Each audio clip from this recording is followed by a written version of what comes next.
Bien, queridos hermanos, vamos a ir a la parte final del capítulo 3 de la carta a los Efesios y tiene este subtítulo, El amor que excede a todo conocimiento. Vamos a leer del versículo 14 en adelante y vamos a comentarlos y vamos a profundizar en lo que la palabra de Dios tiene para nuestras vidas. Dice así: Por esta causa doblo mis rodillas ante el Padre de nuestro Señor Jesucristo, de quien toma nombre toda familia en los cielos y en la tierra, para que os dé, conforme a las riquezas de su gloria, el ser fortalecidos con poder en el hombre interior por su espíritu, que habite Cristo por la fe en vuestros corazones, a fin de que, arraigados y cimentados en amor, seáis plenamente capaces de comprender con todos los santos cuál sea la anchura, la longitud, la profundidad y la altura, y de conocer el amor de Cristo que excede a todo conocimiento, para que seáis llenos de toda la plenitud de Dios. Y aquel que es poderoso para hacer todas las cosas mucho más abundantemente de lo que pedimos o entendemos, según el poder que actúa en nosotros, a Él sea la gloria en la Iglesia, en Cristo Jesús, por todas las edades, por los siglos de los siglos. Amén. Si se dan cuenta, ya esta es una porción un poco más corta, sin embargo, está llena, hermanos, de una riqueza espiritual que vamos a comentar ahorita. Bien, vamos a regresar a estos primeros versículos del 14 al 17, mis hermanos. Y aquí es donde el apóstol Pablo, digamos, tiene un punto de inflexión en la narrativa de la carta a los Efesios. Él está explicando el plan de Dios en el capítulo 1, está explicando cómo fuimos escogidos por Dios, cómo es que Dios nos salvó, porque Él ya nos tenía preparados, hermanos, para este propósito desde tiempos eternos. Cómo Él, a través de la sangre de Cristo, nos dio esa reconciliación y que de ambos pueblos, tanto judíos como gentiles, Él se ha formado un solo pueblo, para que nosotros seamos esa iglesia que Él planeó desde la eternidad, una iglesia compuesta por hombres de todas las naciones y que además, mis hermanos, somos una casa espiritual para Él. Pero ahora Pablo explica que este plan de Dios pues no había sido dado a conocer, sin embargo ya Dios lo dio a conocer por sus profetas, por sus apóstoles, y Él tiene la gracia de explicarnos ahora como iglesia en qué consiste la obra de Cristo. Y es aquí entonces en el versículo 14, hermanos, donde dice esto: por esta causa, o sea, por todo lo que ya vimos en el capítulo 1 y en el capítulo 2, por este plan tan hermoso y perfecto de Dios de salvar al hombre, dice, por esta causa, por este plan, por esto que yo les vengo comentando, yo doblo mis rodillas ante el Padre de nuestro Señor Jesucristo. Pablo, hermanos, está orando por la iglesia. Pablo está haciendo ruegos ante nuestro Señor de rodillas. Pablo, hermanos, está orando a nuestro Creador para que nosotros podamos, hermanos, recibir de parte de Dios las riquezas que Él tiene para su pueblo. Por eso el versículo 16 dice esto: para que os dé, o sea, Pablo ora para que Dios nos dé conforme a las riquezas de su gloria. ¿Qué quiere Pablo que Dios nos dé? Que nosotros seamos fortalecidos con poder en el hombre interior por su espíritu. Cuando dice ahí espíritu con E mayúscula se refiere al Espíritu de Dios.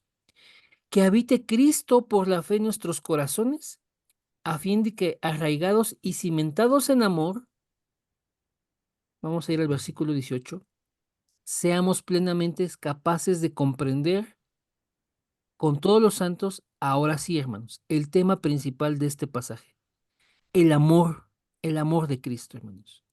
Pablo ora al Señor, Pablo pide que nosotros recibamos, según las riquezas de su gloria, esa fortaleza espiritual con la que Dios obra con su espíritu en nosotros, pero para que nosotros comprendamos, hermanos, cuál es el amor de Cristo, cuál es su dimensión, hermanos, cuál es la anchura, cuál es la longitud, la profundidad, la altura, porque el amor de Cristo, hermanos, dice el versículo 19, excede a todo conocimiento.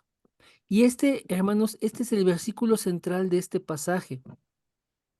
El amor de Cristo excede, hermanos, a todo conocimiento. Y cuando la iglesia, hermanos, conoce esa esencia del amor de Dios que está expresado en Cristo, cuando conoce su anchura, cuando conoce su longitud, la profundidad, la altura, entonces la iglesia va a experimentar la plenitud de Dios. Por lo que ahora los últimos dos versículos, el 20 y el 21, Pablo le da la gloria a Dios por lo que Dios está haciendo en la iglesia. Entonces dice así: y aquel que es poderoso para hacer todas las cosas mucho más abundantemente de lo que pedimos o entendemos, según el poder que actúa en nosotros, a él sea la gloria. Ok, en resumen, hermanos, esta parte final del capítulo 3 está diciendo Pablo: yo oro para que Dios les dé el entendimiento, Dios les dé la bendición de conocer el amor de Cristo. Pero para esto nosotros primeramente tenemos que ser fortalecidos en nuestro hombre interior. Pablo está rogando por la iglesia para que la iglesia esté preparada para que reciba este conocimiento.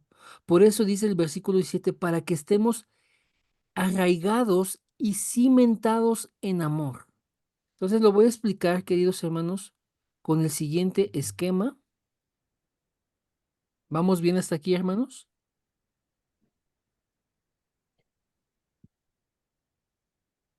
Amén. Amén. Amén. Bien.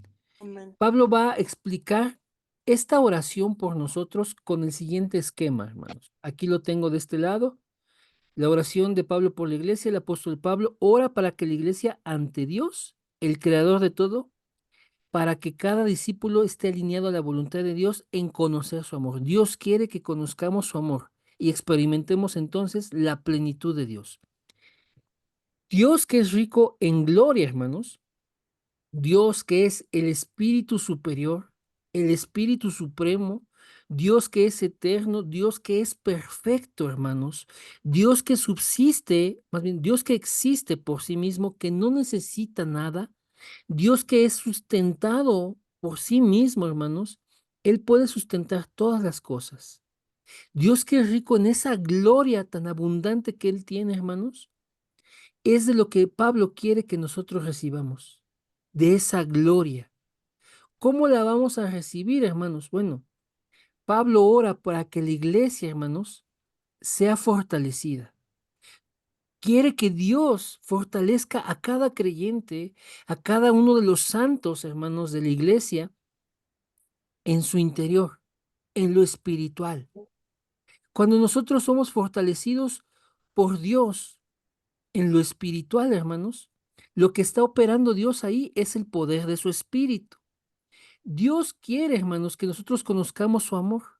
Y Pablo está intercediendo por la iglesia para que nosotros estemos preparados para conocer ese amor. De modo que ahí les pongo en el punto 4, queridos hermanos, que el que Dios esté obrando con su espíritu para darnos fortaleza es para que primeramente nosotros estemos arraigados y cimentados en amor. Vamos a ir por partes aquí, hermanos. ¿Ustedes qué entienden por arraigo, por estar arraigados?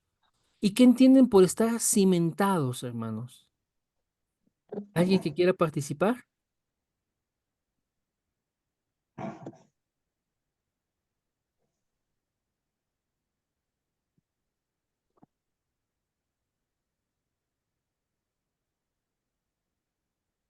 ¿Nadie? Bueno, Yo entiendo que, perdón, yo adelante, entiendo que sí. arraigado Ajá, es como decir, no hay otra forma de existencia así es. para mí. Es lo que yo entiendo. Y cimentados en amor, bueno, pues que también nuestro vivir esté cimentado en amor en Cristo, en la palabra en Cristo, en la esencia del Señor. Amén, amén. Eh, Yo, Isra, muchísimas, perdón. muchas gracias, Uli. Muchas gracias. Vean, queridos hermanos, cuando Pablo dice aquí que estemos arraigados y cimentados, significa, queridos hermanos, que nuestras vidas estén plantadas en Cristo, que nuestras vidas estén, hermanos, con raíces en el Evangelio.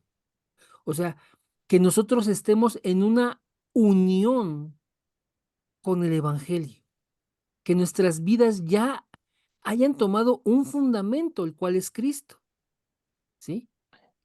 Dios quiere, hermanos, que nosotros tengamos primeramente esta condición, digámoslo así, que nosotros estemos en esta capacidad, hermanos, que la obra que Dios está haciendo con su espíritu, por eso es la fortaleza que Pablo pide por la iglesia, que seamos fortalecidos para que cada uno de nosotros, hermanos, eche raíces profundas en el evangelio. Como bien dijo nuestra hermana, es que no hay otra forma de existir. O sea, cada uno de nosotros esté plantado en Cristo. Cada uno de nosotros no tenga en su vida un cimiento que se tambalea, un cimiento que se puede caer, que se puede derrumbar, sino que estemos nosotros, hermanos, en ese cimiento que permanece, el cual es Cristo. Pero cuando aquí dice, hermanos, que estemos arraigados y cimentados en amor, se refiere, mis hermanos, a que nosotros podamos experimentar ese amor. Nosotros podamos, hermanos, estar echando esas raíces en el Evangelio, estar tomando a Cristo como el centro de nuestras vidas, porque la obra de Cristo es una obra de amor. Y lo que Dios quiere es que conozcamos cada día más y más ese amor. Por eso, esa es como la condición inicial, para que tú conozcas el amor de Cristo, esa anchura, esa longitud, esa profundidad, esa altura. Dios está obrando en nuestro hombre interior. Dios está transformando a cada uno de nosotros por dentro, hermanos. Primeramente, hermanos, lo hizo al conectarnos con su espíritu. Estábamos muertos espiritualmente y cuando Dios nos trajo al Evangelio, Él nos dio vida. Lo primero que Dios hizo en nuestro interior fue conectar nuestro espíritu con el suyo, fue darle vida a nuestro espíritu, fue resucitarnos espiritualmente, hermanos. De modo que ahora, estando nuevamente conectados con Dios, nuestro hombre interior, nuestra alma, es esa persona que nosotros somos, hermanos, ese que está en este cuerpo que cada uno tiene. Nosotros en nuestro interior, con todo nuestro corazón, con todos nuestros afectos, con todos nuestros pensamientos, con todas nuestras expectativas, con todas nuestras motivaciones, nosotros, hermanos, recibamos fuerza espiritual de parte de Dios para que nuestras vidas se alineen a su voluntad. Porque recordemos, hermanos, que el alma es la que está en juego. La palabra de Dios dice que cuando una persona muere, el espíritu vuelve a Dios de quien fue tomado, el polvo vuelve perdón, el cuerpo vuelve al polvo de donde fue tomado también, pero el alma es la que queda. El alma que somos tú y yo, esta persona que piensa, que siente, hermanos, esta alma es un ser espiritual, es la que está en juego. Entonces, cuando Dios desea primero fortalecernos, y por eso está obrando su espíritu en nosotros, para que nosotros estemos, hermanos, arraigados y cimentados en amor.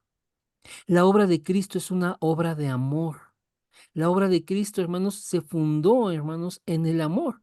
El versículo más conocido de la Biblia muy probablemente es el de Juan 3:16. De tal manera amó Dios al mundo que ha dado a su Hijo unigénito, hermanos. Hermanos, la obra de Cristo es una obra de amor. Por eso el apóstol Pablo ora por la iglesia para que cada uno de nosotros eche raíces en ese amor, se pueda plantar bien en ese amor, tenga los fundamentos de su vida, sus cimientos en ese amor. Voy a pasar, hermanos, a otro esquemita y vean, hermanos, ¿con qué finalidad estamos diciendo que el apóstol Pablo ora por la iglesia? Pues para que la iglesia experimente ese amor, porque al experimentar ese amor, la iglesia va a ser llena de la plenitud de Dios. La iglesia va a experimentar esa gloria. La iglesia cada día va a estar, hermanos, de acuerdo a la voluntad de Dios. Vean, lo ponemos aquí en 4 etapas. La palabra nos dice que todos los santos sean plenamente capaces de comprender el amor de Cristo. ¿Sí? La segunda es esto. ¿Cuáles son ese amor de Cristo? ¿Cómo lo podemos entender? Pues las dimensiones que tiene, su anchura, su longitud, su profundidad, su altura. Porque cuando la iglesia, hermanos, conoce el amor de Cristo, hermanos, tiene el conocimiento más alto, el conocimiento superior. El amor de Cristo, hermanos, conocer el amor de Cristo es conocer lo más alto. Es el conocimiento que supera todo, mis hermanos. Es el conocimiento, hermanos, que ha motivado toda la redención que Dios está haciendo en la vida de los seres humanos. Conocer el amor de Cristo, hermanos, le va a dar sentido a toda nuestra existencia. Por eso Pablo dice que es el conocimiento que excede a todos los demás. ¿Por qué, hermanos? Porque el conocimiento del amor de Cristo es la plenitud que nosotros necesitamos experimentar. Es lo que la iglesia necesita vivir. Cuando la iglesia está en el amor de Cristo, hermanos, entonces la iglesia se alinea a la voluntad de Dios. Y Dios está obrando, hermanos, día a día en su iglesia y está cambiando todo lo que tiene que cambiar, está moviendo todo lo que tiene que mover, está quitando lo que tiene que quitar y está añadiendo, está fortaleciendo, está perfeccionando, está moldeando todo lo que tiene que hacer en nuestras vidas como iglesia, hermanos. Pero todo parte de experimentar esa plenitud. Esa plenitud no viene a nuestras vidas, no toma lugar en nosotros si nosotros no conocemos el amor de Cristo. Y el último recuadro que les puse ahí, la iglesia da gloria a Dios porque Él obra con poder por encima de las expectativas de quien sea. Dios, hermanos, obra más abundantemente, como dicen los versículos 20 y 21 de este pasaje, más abundantemente de lo que podemos entender o de lo que podemos pedir. Esa es la plenitud de Dios. Cuando Dios nos sorprende, hermanos. Cuando Dios está haciendo cosas que no entendemos incluso. Cuando Dios tiene tanto favor por nosotros, misericordia, gracia y poder, que hermanos, nos quedamos estupefactos de cómo Dios puede estar haciendo las cosas en nuestras vidas. Conocer el amor de Dios nos lleva a la plenitud de Dios. Es lo que les puse aquí como subtítulo, hermanos. Dios desea mostrar en nosotros su gloria. La carta a los Efesios en sí, hermanos, digamos que es la carta que declara el plan de Dios. Y en este plan, hermanos, Dios contempla claramente que nosotros necesitamos conocer el amor de Cristo. Porque el amor de Cristo, digámoslo así, ha sido el motor por el cual nosotros somos salvos. El amor lo ha motivado todo para que seamos salvos. ¿Vamos bien hasta aquí, hermanos? Amén. Amén. Amén. Entonces, hermanos, vamos a distinguir el amor de Cristo. Vamos a distinguirlo, hermanos. El amor de Cristo, hermanos, es un amor sacrificial. ¿Qué entendemos por esto? El amor de Cristo se expresa, hermanos, en que Él se entregó por nosotros.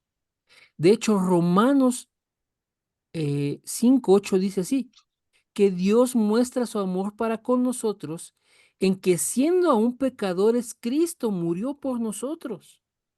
Ahí está expresado el amor de Dios. Cristo tomando nuestro lugar, Cristo sacrificándose por nosotros, Cristo muriendo en lugar, sí, Cristo murió en nuestro lugar. El justo por los injustos, el santo por los pecadores, el inocente por los culpables. Hermanos, una vida por otra vida, es un amor sacrificial. Cristo, que es el sustituto de nuestras vidas, hermanos, muestra un amor sacrificial. Eso es lo que Dios quiere que conozcamos. Recuerden que en alguna ocasión, en nuestro Señor Jesucristo, hablando a sus discípulos, el capítulo 15 de Juan, les dice, nadie tiene mayor amor que este, que uno dé su vida por sus amigos. Y ustedes son mis amigos. Hermanos, vean cómo Dios nos ama, vean cómo Cristo nos está expresando ese amor sacrificial. Nadie tiene mayor amor que este, que uno dé, que uno ponga su vida por sus amigos. Y ustedes son mis amigos. Les dice ahí, ustedes no me escogieron a mí, yo los escogí a ustedes. Marcos capítulo 1 versículo 13 dice que Él llamó a quienes Él quiso para que estuvieran con Él. Hermanos, nos dice, hermanos, la intención, o sea, la clara iniciativa de que Dios nos escoge para que estemos con Él. Y cuando Cristo toma nuestro lugar en esa cruz, hermanos, verdaderamente podemos ver que es un amor sacrificial. Hay muchos aspectos que hay que conocer del amor de Cristo, hermanos. Pero este es uno de los más importantes. ¿Qué lo puso a Él en la cruz y nosotros recibimos vida? Hermanos, el que Él quiere dar su vida por sus amigos, el que Él dio su vida por los que Él escogió. ¿Vamos bien hasta aquí, hermanos? Amén. Amén. Tan solo este aspecto, hermanos, ya nos da para pensar y reflexionar en que, hermanos, el amor que hemos recibido es un amor desinteresado. Es un amor que no está esperando nada a cambio. A ninguno de nosotros Dios vino y nos preguntó, ¿quieres que mi hijo muera en tu lugar? ¿Quieres que yo me manifieste en carne y vaya por ti a la cruz? No, hermanos. El amor de Cristo es un amor desinteresado. Sencillamente vino y tomó nuestro lugar. No está esperando que nosotros hagamos algo. Esta misma carta de Efesios nos dice que Él lo hizo, hermanos, porque a Él le pareció que era buena idea. En eso se complació. En eso tuvo beneplácito Dios, hermanos, en apartarnos para esta salvación. No está esperando que nosotros reaccionemos. Dios sabe que vamos a reaccionar en su amor, pero no está esperando. Él no está motivado a darnos salvación porque nosotros lo queramos hacer, queramos escogerlo, queramos amarlos. No, nosotros le amamos a Él como consecuencia, como fruto de que Él nos amó primero. El amor de Cristo es un amor desinteresado, hermanos. Cuando el Señor está en una parte alta en Jerusalén y Él llora, hermanos, llora al ver la ciudad y dice lo siguiente, Jerusalén, Jerusalén, que matas a tus profetas. ¿Cuántas veces yo quise juntarte como la gallina a sus polluelos? Pero tú no quisiste. O sea, vean eso. O sea, el Señor tiene, pero muy claro, hermanos, que el pueblo no quería nada, que el pueblo estaba en contra incluso de los enviados de Dios. Por eso es Jerusalén que matas a los profetas, a los que te son enviados. Nadie quería, hermanos. Romanos 3 nos dice que nadie busca a Dios, que todos nos descarriamos, nos hicimos inútiles. Hermanos, porque es así. Ninguno de nosotros estaba esperando, hermanos, reaccionar al Evangelio. esto se dio porque es la gracia de Dios. En cada uno de nosotros, en cada una de nuestras vidas, solo es la gracia de Dios. El amor de Cristo es un amor desinteresado. A pesar de que Jerusalén mataba a sus profetas, ahora no vino un profeta, ahora vino el Hijo y lo mataron. Jesús, hermanos, en el Evangelio de Mateo, en el Evangelio de Marcos, específicamente el capítulo 12, nos habla, hermanos, de la parábola de los labradores malvados. Cómo dice que un hombre que tenía una viña la encargó a unos labradores y después les fue enviando a estos labradores mensajeros para ver cómo iban todo. Pero los labradores que eran malvados, hermanos, mataron y golpearon a sus siervos, a esos enviados. A unos los hirieron, a otros los mataron, a otros los golpearon. Y entonces decidió mandar a su hijo y dijo, por mi hijo tendrán respeto. Pero cuando los labradores vieron al hijo, dijeron, este es el heredero.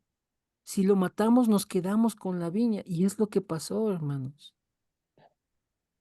Hermanos, el amor de Cristo es un amor sacrificial y es un amor desinteresado. Él vino e hizo su obra y cada uno de nosotros hoy es bendecido grandemente, ricamente bendecido, porque Dios nos escogió para mostrar en nosotros su gloria, su salvación. Y que día a día, hermanos, la obra de Él se perfeccione en nosotros porque conocemos ese amor, a manera de que nosotros estemos experimentando la plenitud de Dios. Colosenses 2:10 dice, hermanos, que nosotros estamos completos en Cristo, que es la cabeza de todo principado y todo potestad. A nosotros no nos hace falta nada porque estamos completos en Cristo. Esa es la plenitud. 2 versículos antes dice, miren, iglesia, que nadie te engañe con filosofías y con huecas sutilezas. Todas esas cosas son del mundo, pero no son conforme a Cristo. En Cristo habita toda la plenitud de la deidad. O sea, Él es Dios y tú estás, iglesia, completa en Él. Iglesia, a ti no te hace falta nada porque Cristo es Dios y en Él tienes todo. Tienes todo, iglesia. El plan de Dios es que podamos experimentar, mis hermanos, esa plenitud. ¿Vamos bien hasta aquí, hermanos? Amén. Amén, hermano. Amén, amén. Amén, hermanos. Es un pasaje cortito, hermanos. Pero por eso, hermanos, necesitamos ser fortalecidos en nuestro hombre interior para que echemos raíces en ese amor y entonces podamos, hermanos, contemplar esa grandeza del amor de Cristo, contemplar, hermanos, esa pureza, contemplar ese poder, contemplar, hermanos, cómo contra toda expectativa, contra esta naturaleza de pecado, contra, hermanos, todo pronóstico, el amor de Dios se dio en nuestras vidas. ¿Por qué? Porque estábamos condenados. O sea, era segura, nuestro destino era segura nuestra condena, hermanos. Pero Cristo lo revirtió. Porque estábamos, hermanos, en una vida vana, sin sentido, sin Dios. Pero Cristo vino a cambiarlo todo. Porque estábamos muertos espiritualmente y ahora Cristo vino para que tuviéramos vida. Hermanos, verdaderamente el amor de Dios debe ser un tema, hermanos, para nuestras vidas. El salmista David, en el Salmo 27, que es una parte muy conocida, como dice, hermanos, que él una cosa le ha pedido al Señor, una cosa le ha demandado al Señor, que él puede estar todos los días de su vida en su casa. ¿Para qué? Para contemplar su belleza, su hermosura, para inquirir en su templo, o sea, es decir, para saber más. Otras versiones dicen para buscar orientación. O sea, cada vez más, cada día más, conocer más. Hermanos, cada uno de nosotros puede ser como David, en este ejemplo, hermanos, de que buscas a Dios, de que quieres conocer más de su amor, de que estás contemplando su grandeza, su hermosura, hermanos, su potencia. Hermanos, la iglesia necesita experimentar la plenitud de Dios, pero esto solo va a venir cuando conozcamos el amor de Cristo. Dios sí quiere mostrar su gloria en nosotros. De hecho, ese es el plan de Dios, que un día los hijos de Dios se manifiesten y la creación sea redimida, hermanos. Pero ¿cómo va a suceder esto? Porque hay una iglesia que experimenta la plenitud de Dios. ¿Y cómo llega a ese punto? Porque es una iglesia que conoce el amor de su Señor. Y para esto, mis hermanos, necesitamos entonces que Dios obre. No puede venir por nosotros mismos. Esa es la oración de Pablo, que Dios nos lo permita, hermanos. Y es la misma oración, hermanos, que necesitamos tener unos con otros. Señor, permítenos conocer el amor de Cristo. Señor, que cada día la plenitud que tú tienes para tu iglesia tome lugar en nosotros. Padre, que podamos experimentar tu gloria, porque tú quieres manifestar tu gloria en tus hijos. Hermanos, vamos a dejar la palabra hasta aquí y quisiera saber si hay alguien que tenga fórum. Amén. Hablemos el Evangelio, hermanos.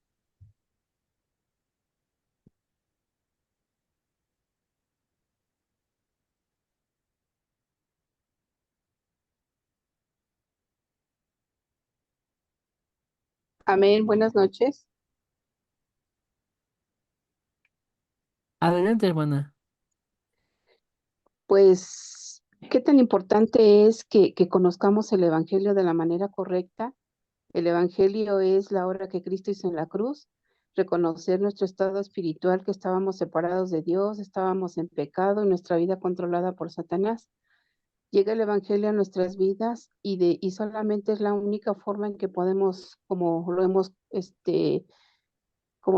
visto hoy, solamente por medio de Cristo podemos conocer el amor que Dios tiene para con nosotros, en que nos dio a su Hijo, que fue a morir a la cruz, que acabó con nuestro problema fundamental, el Espíritu de Dios que ahora mora en nosotros por creer la obra que Cristo hizo en la cruz, nos lleva a entender ese amor eterno, ese amor que a lo mejor las palabras humanas no lo pudieran describir, porque es un amor que no se entiende, que el hombre siendo pecador, Cristo murió por nosotros, Cristo murió por nosotros y no hay otra forma de ser, de experimentar un amor tan grande, tan valioso que conocer y creer que Cristo, nuestro profeta, nos ha reconciliado, dándonos vida eterna, ese sacerdote que pagó el precio del pecado y nos ha dado la libertad del pecado, y ese rey que venció a Satanás. Gloria a Dios por esa palabra que hoy conocimos y que nos lleva a entender y a valorar más ese amor que Dios tiene para con nosotros en Cristo Jesús. No hay otra manera de poder estar con Dios más que primero que el Espíritu de Dios more en nosotros y solamente eso sucede cuando, cuando conocemos el Evangelio. He ahí la importancia también de predicar este Evangelio, de llevar la libertad, de llevar la vida eterna y de llevar esa victoria para con los demás. Gloria a Dios por tu vida, Isla, y gracias por todos mis hermanos que se encuentran conectados. Y como decíamos, que el tema de oración sea que conozcamos más esa obra redentora que Cristo hizo en la cruz, porque de ahí depende el amor que tengamos, que conozcamos ese amor tan perfecto que viene de parte de Dios. Amén. Amén. Amén, amén. Gracias a Dios por su vida, querida hermana Hilda. Muchas, muchas gracias por el fórum. Amén, hermanos. ¿Alguien más que tenga fórum? Yo, hermano Isra, Adelante, Armando. híjole, pues, como bien lo dijiste, hermano, es una lectura muy cortita, pero tiene mucha enseñanza. En primer lugar, así como lo explicas, yo veo que esta lectura no es para los no creyentes, o sea, es para los que estamos en Cristo, que caminamos en Él. Hablaste de la iglesia, también la nueva lectura habla de los creyentes, entonces eso indica que, que entre nosotros, así como Pablo, necesitamos orar para que seamos fortalecidos unos con otros, en Dios, en la palabra de Dios, y que poco a poco seamos transformados en su espíritu, conectándonos con Dios, como bien lo dijiste, ¿no? Y que esa transformación nos lleve a una madurez en el amor de Cristo. Realmente mi participación es muy corta, que sería esta, pero que tiene una gran enseñanza porque el amor, pues lo es todo. El amor lo es todo en Cristo y si reconocemos realmente cuán grande, aquí nos dice la lectura, cuán ancho, cuán largo, cuán profundo y alto es, pues yo creo que ya tenemos, eh, pues de gane, ¿no? Estamos como del otro lado. Tiene muchísima enseñanza y oramos para que entre nosotros, los creyentes, seamos fortalecidos y tengamos una madurez en el amor de Cristo. Amén, amén. Gracias a Dios por tu vida también, querido Armando. Efectivamente, hermanos, que sea nuestro tema de oración, poder conocer el amor de Cristo. ¿Alguien más que tenga fórum, mis hermanos, mis hermanas?